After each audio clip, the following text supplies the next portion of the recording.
સુરતના લાલગેટ વિસ્તારમાં પોલીસનો દાદાગીરી ભર્યો વર્તનનો વિડીયો સામે આવતા લોકોમાં રોષ ફાટી નીકળ્યો છે।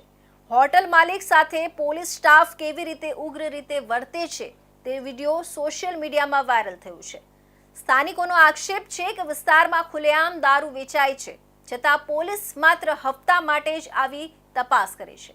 સુરત શહેરમાંથી હાલમાં એક વિડીયો સામે આવ્યો છે, જેમાં લાલગેટ પોલીસ સ્ટેશનની હદમાં ખાવાની હોટલ ચલાવતા વેપારી અને પોલીસ કર્મચારી વચ્ચેનું વર્તન અનેક પ્રશ્નો ઊભા કરી રહ્યું છે।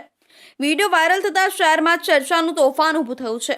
આ દ્રશ્યમાં સ્પષ્ટ જોઈ શકાય છે કે લાલગેટ પોલીસ સ્ટેશનનો સ્ટાફ હોટલના માલિક સાથે જાતે જ દાદાગીરીના અંદાજમાં બોલી રહ્યો છે। વિડીયો સોશિયલ મીડિયા પર વાયરલ થયા બાદ અનેક લોકોએ પ્રશ્ન ઉઠાવ્યો છે કે શું સુરત પોલીસ હવે ડરાવવા માટે જાય છે કે બચાવ માટે। વિડીયોમાં એક હોટલ માલિક ખાવા માટે બેઠેલા ગ્રાહકોની હાજરીમાં કહે છે કે મેં કંઈ ખોટું કર્યું નથી, તેમ છતાં પોલીસનો રૂખ એટલો કડક અને એકતરફી શા માટે? શું ખરેખર કોઈ ફરિયાદ હતી કે પછી આ પણ હત્યાની ખાટા મીઠા ગાળામાંથી ઉગતી દાદાગીરી છે? હકીકત એ છે કે લાલગેટ પોલીસ સ્ટેશનના વિસ્તારમાં બુટલેગરો ખુલ્લેઆમ દારૂનું વેચાણ કરે છે।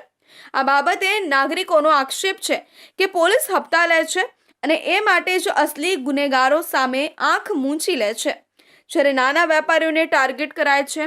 આ વિડીયો હકીકત પર આધારિત છે કે કઈ રીતે પોલીસનો એક નાનો વર્તન પણ વિશ્વાસ પર ભારે અસર પાડે છે। પોલીસ તંત્રે આ ઘટના અંગે પોતાનું સ્પષ્ટીકરણ આપવું જોઈએ અને જો કોઈ કર્મચારી દુરુપયોગમાં સંડોવાયેલો હોય તો તેની સામે કડક કાર્યવાહી થાય એ જ લોકોની માંગ છે।